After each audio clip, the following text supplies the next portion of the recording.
All right, Shalom, Israel, scattered to the four corners of the earth. First and foremost, I want to give all praises and glory to the great I am. We got a power-packed lesson that's going to open your mind a little. The one world collision. That's what we're calling it. Now, we see all these moving pieces that are happening. And for those of you who did not know what's going on behind the scenes, while CNN, Fox News, and all these other major news outlets have everybody distracted, to include our own people, with Trump affairs and politics and all kinds of nonsense, stuff that don't even matter. And while that's being broadcast over the major news network, there's something very significantly important that is getting ready to take place, or pretty much has taken place already under our noses. And millions, I mean literally millions of people, to include our own people, have no idea what's even going on behind the scenes because they're too busy being caught up in nonsense. Now, while everybody was asleep, I'm pretty sure y'all heard of the new app that's going to be rolled out sometime in July, which is called FedNow app. Now, when most people see Fed before anything, like the federal banks, this app FedNow, they automatically think that it's the government. I'm gonna tell you something, Israel. This has nothing to do with the government, even though there is a black shadow government. These are a group of elites that rule the world, like the scripture said they would in Job 9:24. The 1%ers that control all the banks, Hollywood, the news media outlets, every major company industry you can think about. We are seeing prophecy fulfilled right before our very eyes in real time. In Israel, we should be rejoicing, especially for the fact that we see the fall, just like it said in the scriptures, of our enemies. But we know some things are going to be taking place. And while the CBDC, which stands for Central Bank Digital Currency, have been making vital moves, and notice it says digital currency. Israel, I did a video over 4 years ago, all right, on digital currency, a one world digital currency. I've been talking about this for the last 10 years or more. And people have called me crazy. They said, oh, we would never go to a digital currency. I was like, okay, all right. But before we do a deep dive into these moving pieces and what's really going on behind the scenes, let's go back over 3,000 years ago and look at a prophecy that was foretold what was going to happen over 3,000 years ago. It's amazing, Israel. This was all written in our Torah. All right, Israel, so I want to show you something. I want to show you the image that the prophet Daniel saw in his vision. And so when we look at this, let's look at some things, and then we're going to take the scriptures. All right, so we know that the first world empire was Babylon. When I say world empire, I'm talking about a kingdom who had worldly influence over the world. All right, we had Babylon, and then you had Medo, the Medes and the Persians. They ruled together side by side. Then, of course, you had Greece, and then you had Rome. And now, if you notice that all these previous kingdoms, they rose and they fell, and each one ruled roughly 300 years, give or take, except for Rome, because Rome ruled the longest, just shy over 1,000 years. All right. You had the pagan Rome, and then you had papal Rome, which was the church religious state, all right, combined together. So go ahead and turn to the book of Daniel, chapter 2. We're going to start off with Rome, and then we're going to get down into the feet mixed with clay and iron. So Daniel chapter 2, and we're going to start with verse 40. All right, and it says, and the fourth kingdom shall be strong as iron. Now we know that's talking about the Roman Empire. It says, for as much as iron breaks in pieces and subdues all things, and as iron that breaks all these, shall it break in pieces and bruise. All right, we need no introduction to that, because we all know that the Roman Empire was the most brutal, the most fierce, and the most powerful nation on the face of the earth outside of Israel. All right, I just want to make that clear, because the scripture says that Rome would be like that. It would break in pieces the other kingdoms. It would be brutal. It would be fierce, and we've already seen that in history. Now, this is where it gets interesting, and it all makes sense to you once you bring all this together. All right, verse 41. And whereas you saw the feet and toes, part of potter's clay and part of iron, the kingdom shall be divided, but there shall be in it of the strength of the iron. For as much as you saw the iron mixed with merry clay. All right, verse 42. And as the toes of the feet were part of iron and part of clay, so the kingdom shall be partly strong and partly broken. Now, just from reading those verses concerning the iron and the clay, now we do know one thing. We know that that iron represents Rome. All right, we know that for sure. And we know that the clay represents a weaker nation. Now, this is due to when you have to go back and really look at the history and how the Roman Empire fell. They didn't really fall in the sense that we think they did. They were just thinned out to the point where they had no defenses. All right. And the final blow came by way of the Ottoman Empire. All right. That's history. You can study that. But Rome was divided to the point where you had some parts that were strong, and then you had some parts that were weak. And this is the detail that Daniel is giving in the prophecy, or the Most High is revealing to him. There's a reason why I want you to really see the big picture here, because this right here pretty much explains where we are in prophecy. Now, here's what we don't know, Israel. We don't know as far as where at in this timeline, the divided toes, what have you. We don't know what time frame. Like, for example, we don't know at such and such date when that began to such and such date when it's going to end. We don't know. Look, it could be a span of 1,000 years. It could be a span of 2,000. It could be a span of 100 from now. It could be, we don't know. It could be the next 10 years. We do not know, Israel. That's one thing we do not know. But what we do know that we're in the time of the divisions of the iron and of the clay.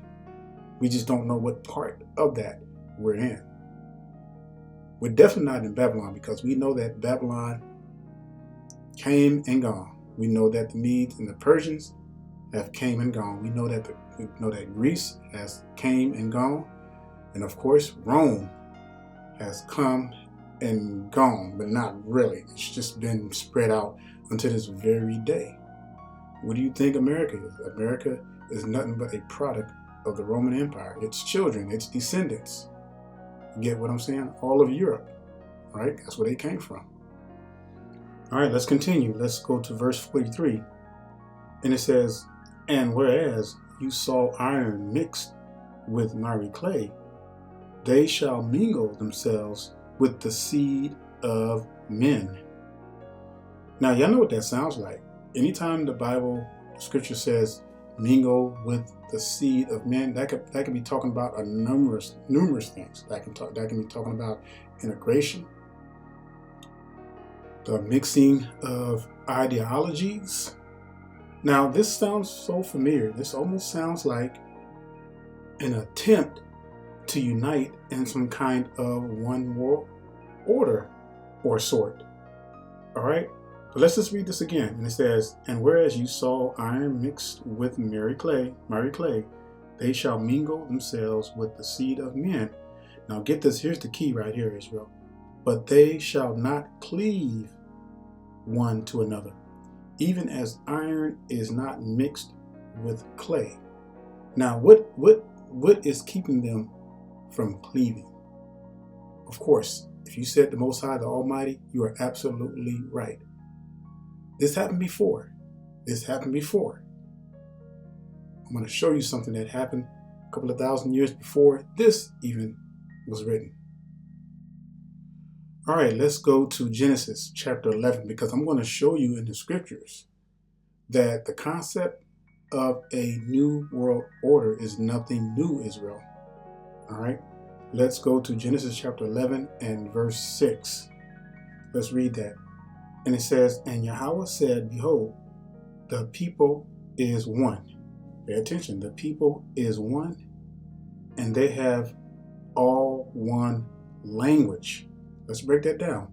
The people are one. What does that mean? That means that the people are united in unison of wickedness, or an ideology against the Most High. And it says the people is one, and they have all one language. So back then, no other language was introduced prior to that time. All right. Then it goes on to say, and this they begin to do, and now nothing will be restrained from them which they have imagined to do. All right, verse 7. Go to, let us go down, who, us, meaning the Almighty, and there confound their language, that they may not understand one another's speech. You see the similarity here, Israel? They were trying to, even back then, unite in a one world order against the Almighty, the Creator of all things. Yes, they were trying to unite against the Most High. That's why they were trying to build a tower to the sky. All right, you got to understand how these scriptures work and how they intertwine with each other. If you use them the right way, Israel. Precept upon precept, line upon line, here a little, there a little. All right, we have a formula on how to study these scriptures, but unless you're not keeping the laws, you're not going to have that wisdom to even understand these scriptures. All right, so now let's go back to the book of Daniel chapter 2, and let's reread verse 43. And it says, and whereas you saw iron mixed with miry clay, they shall mingle themselves with the seed of men. All right, this same thing was happening with the Tower of Babel. It's clear as day. And it says, they shall mingle themselves with the seed of men, but they shall not cleave one to another. All right. Were they successful at the Tower of Babel? Absolutely not. What happened? We read the Most High came down and confounded their language. And when he did that, everything stopped. That spread them abroad. Same thing here, Israel. They cannot fight against the Almighty. I don't know why they think in their minds that they can fight against the Almighty, but they cannot. And these Khazars that are the elites that are in control of everything, that run the federal banks, they literally think that they're going to be able to defeat the Almighty. All right.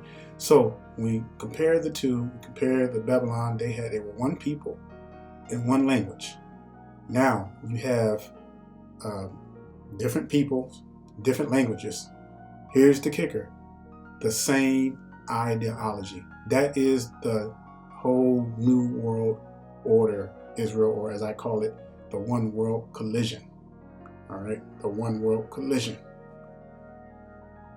It's the ideology, this satanic ideology that these elites are trying to pull.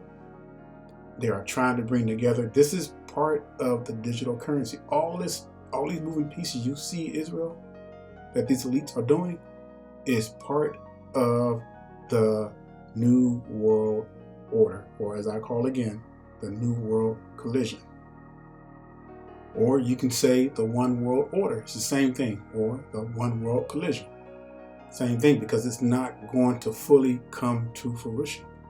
Now we're going to see, I'm telling you, we're going to see the stages of it. It's going to seem like we're under the banner of a one world or a new world order. But Israel, I'm telling you, the Most High is pulling the strings. He is in control of everything.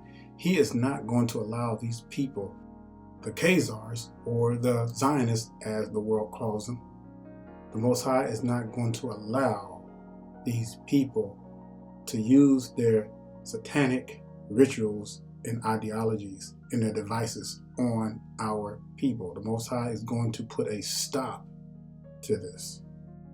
Yes, this one world order that they're preparing for, it's going to establish itself, but it's not going to fully come into fruition. I'm going to prove that to you. When you read Daniel chapter 2, and let's look at verse 45, and then we're going to fast forward. We're going to fast forward back to where we began.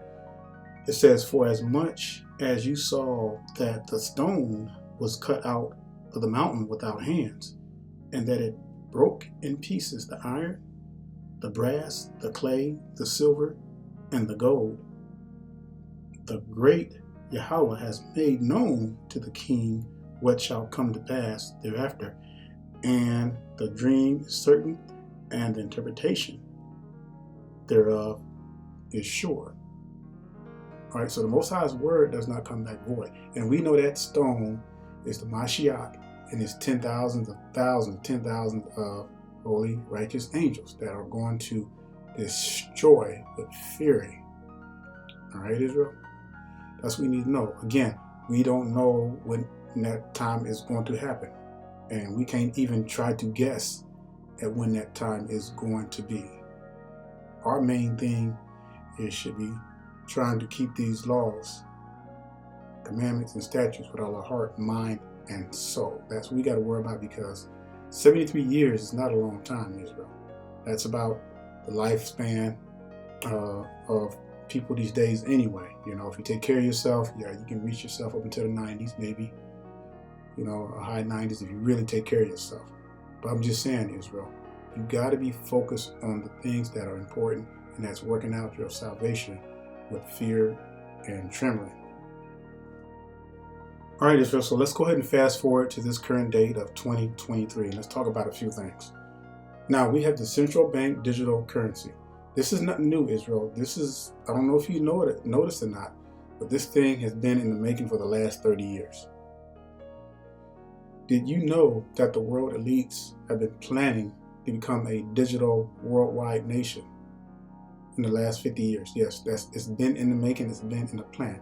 Now, y'all remember, some of you old enough to remember, if you were born before the year 2000, y'all remember when they had analog TVs? And y'all remember that they put out this is worldwide. This wasn't just conclusive to the United States. This was worldwide. That the announcement that they were going to get rid of all analog TV, well, not get rid of analog TVs, but they were going to go digital. So that means that if you had an analog TV, it would be way outdated. And that's when everybody started getting the whole new digital TVs and what have you and everything. So this was in the making. All right, this was planned out from the very beginning. And it was right before the year 2000. That's when this whole Y2K thing was going on. And they wanted to have established a whole digital TV system. Everybody pretty much had to update to the flat screen digital TVs. And fast forward today, you look how advanced these TVs are now. All of this is in preparation for the, as some people call it, the New World Order, the One World Order. But regardless what you call it, a One World Order is all of this was happening 50 years ago in the making, to plan for this very day. And when these people, when they sit around their think tanks, they strategize. They don't just strategize days ahead of time. I'm talking about years, sometimes hundreds of years ahead of time. They love to plan out stuff, all right? So when you look at the digital world as it stands today, All right, you look at our phones. Our phones are all digital. Our watches are digital. Our cars are pretty much digital. Now you have electric cars that are all over the place now, but by 2030, the United States, their goal is to have everybody drive, majority of people driving electric cars. Now you may say, well, brother, what does this have to do with a one world order or a new world order? What does that have anything to do with that? Well, think about it, Israel. In order to control you, in order to have some kind of way to push a button or at the flick of a switch, they can turn everything, your whole life off. Think about it.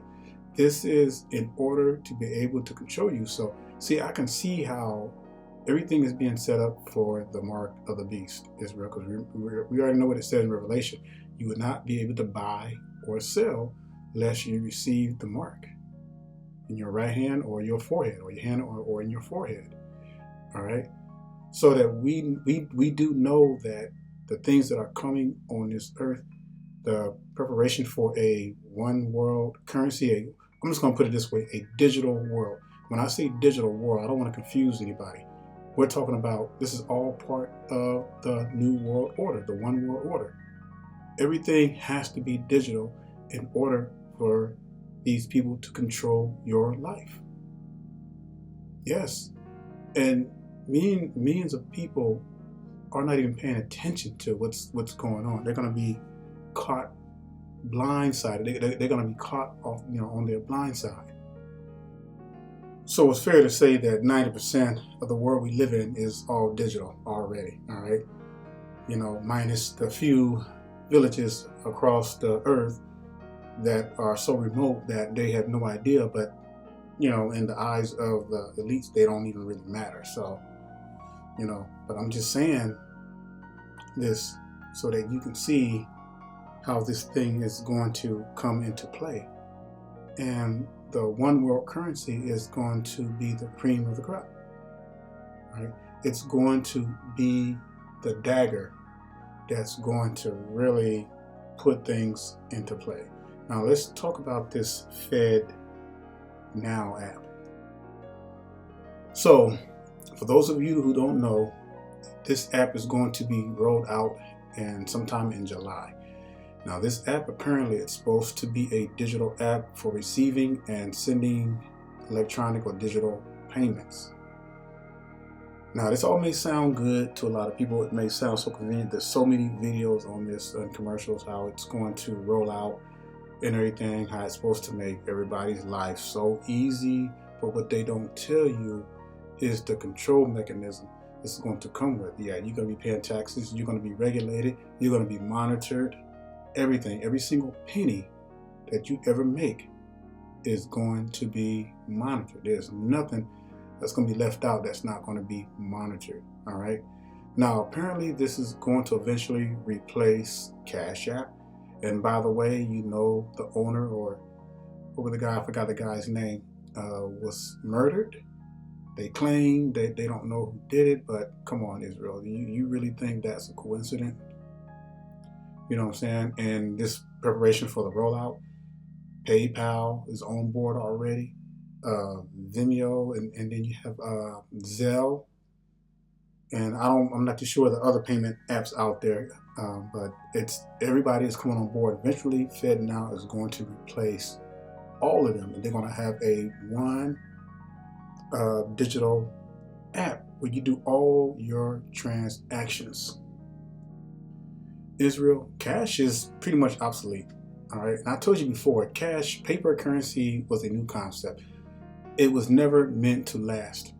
All right, because like I said, if you go prior to the prior to the Roman Empire, everybody was using, from the very beginning, they were using gold coins, coppers, nickels, and silver. All right, for currency.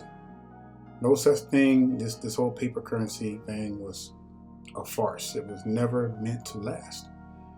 And so now, with the yuan becoming the dominant dollar, the currency, I should say, you may say, well, how is this going to fit in with Russia with China, with Brazil, and all these other countries that are tagging on with this yuan currency. Well, Israel, we know that these people have always been in cahoots with one another. We know that they sleep in the same bed. We know that they share the same ideologies. They may make you think that, oh, they're fighting against, they're trying to fight against one another, but in the same breath, they all are in cahoots with one another. All right, and we know the scripture says that nation will rise against nation. That's going to happen, but that's all about money. War has always been about money. All right,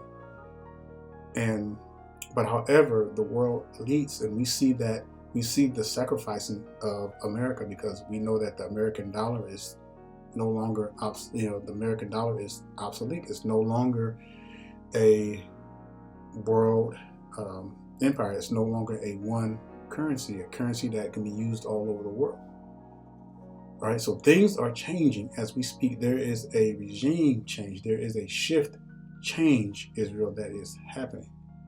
All right, and we already know that U.S. and of course all the other countries that have our people in chains, we know that the wrongs have not been righted out. So that means it's still open season, and the Most High is not done, Israel, and it's getting ready to boil. It's so much going on right now. It's so much that's why it's called Babylon, because it's so much confusion, so much going on, and I can't even describe to you in detail all the confusion that's happening, all the distractions that's happening. But what you do need to really pay attention to is what's going on now with this whole one world currency that is getting ready to take place, or pretty much is already taking place. It's just getting ready to come into fruition, and it's getting ready to become official, I should say. And our people are panicking. I'm talking about our people are crazy. It's like, oh, I gotta take my money out the bank, and all of a sudden you have this fear mongering, this fear pouring, and people just getting scared taking your money out the bank. Israel, what control do you have over that? You look on a $20 bill, you look on a $10 bill, a $50 bill. Whose face do you see on that? It ain't our faces. So who does that money really belong to? All right. Now we know that overall all things belong to the Most High. We know that overall the Most High controls all things. And yeah, you can take your money out the bank. It's still, once it's official, Israel, you can, whether you like it or not, your money's not going to be any good. The paper currency that you're going to hold in your hand is worthless. It's always been worthless. And like I said, paper currency was a new concept. It was never meant to fulfill the gold that they once used as currency. The coins and the nickels and the copper and the silver. Paper currency can never ever replace that, Israel. Never. So again, Israel, we're already there in a whole united digital world. We got TVs that can do stuff that we never thought we would see happen or do when we were growing up. You don't even need cable anymore. It's just, there's a lot of stuff that's so advanced and everything, even your cars and your phones and everything. Everything is digital. And like I said, this digital currency is going to be the icing on the cake. When this thing becomes official, when they roll this app out, I guarantee you millions of people are going to be on board with this. Now, once they make this official, and once this becomes the official one app for making transactions through all your bank accounts, all right, that's what's going to happen. Now, this particularly is not the mark of the beast. It's the beginning of the mark of the beast. So for those of you who are saying, oh, and I can see it right now. So if I get on this app, if I use this app, did I receive the mark of the beast? The scripture says, Israel, we're going to know what the mark of the beast is when it comes into fruition, all right? When you receive that mark in your hand or in your forehead, right? So, because we already pretty much using a digital currency now, all right? We just have to really pay attention, be aware, keep your eyes open, all right? Do your due diligence in your research, and just stay ahead of everything, Israel. Don't be that person where they just willfully being ignorant and they don't want to know what's going on around them. We have to pay attention to the things that are going around us so that we can better prepare. The scripture says a wise man, he sees the troubles of the world and he prepares for it. All right, we have to prepare. We have to do our part. And I always say that it's good to have at least 3 to 4 months of food supplies stored up. It's nothing wrong with having a stash of cash, which for now can be used anywhere. All right, until that time comes. When that time comes where cash becomes absolutely obsolete, then it's out of your hands, Israel. It's really, at this point, there's nothing you can do but rejoice and know that we're getting closer and closer to the end. All right, whether we have to go through the whole persecution thing or what have you. All right, again, work out your salvation with fear and trembling. All right, so now let me show you where we fit in all of this. Now, I've talked enough about this whole digital currency stuff and this new world order. Let's talk about where we're going to fit into this, Israel, because we know, according to what the scripture says, that he has made us above all nations in Deuteronomy 7:6, and he made us a peculiar people. He set us apart. We need to start acting like it, and we need to start putting in practice our heritage, because it is your birthright, Israel. It is your birthright. And if you're not satisfied with your birthright, if you want nothing to do with your birthright and you want to sell it out to Christianity, you want to sell it out to Buddhism, you want to sell it out to Islam, and you want to sell it out to the heathens, you go right ahead, because the kingdom doesn't need you. If you're that gullible and you don't want anything to do with your heritage, then you don't deserve it anyway. All right, so let's go to and I'm reading from the Sefer. Let's go to 1 Baruch, chapter 2. And I'm going to read, I'm going to start with verse 29. I'll show you where we fit in this and how we're going to, how the Most High is, what he is doing with us in real time, even as we speak right now. All right. So 1 Baruch, chapter 2, and verse 29. It says, if you would not hear my voice, surely this very great multitude shall be turned into a small number among the nations, where I will scatter them. All right, it's talking about us, Israel. We're small amongst the Gentiles, few in number. All right, amongst the Gentiles. Verse 30, it says, for I knew that they would not hear me, because it is a stiff-necked people. But in the land of their captives, they shall remember themselves. That sound familiar, Israel? Now, all this time, we have been without a king. We have been without temple. We have been without all those things that's mentioned in Hosea. All right, but it says that, but in the land of their captives, they shall remember themselves. Verse 31, and shall know that I am Yahweh, for I will give them a heart and ears to hear. Verse 32, and they shall praise me in the land of their captivity, and think upon my name. That's us. So those who are truly waking up and keeping the Most High's commandments with all their hearts, soul, and mind, his commandments, statutes. All right, those are the ones who are going to hear. Those are the ones who are going to obey. Listen, obedience is better than sacrifice. I'll say that again. Obedience is better than sacrifice. All right. Verse 31, I'll read that again. It says, and shall know that I am Yahweh, for I will give them a heart and ears to hear. Verse 32, and they shall praise me in the land of their captivity, and think upon my name. Why do you think I push the laws so much, Israel, the Most High? Because we are commanded to keep the laws, commandments, and statutes. Again, obedience is better than sacrifice.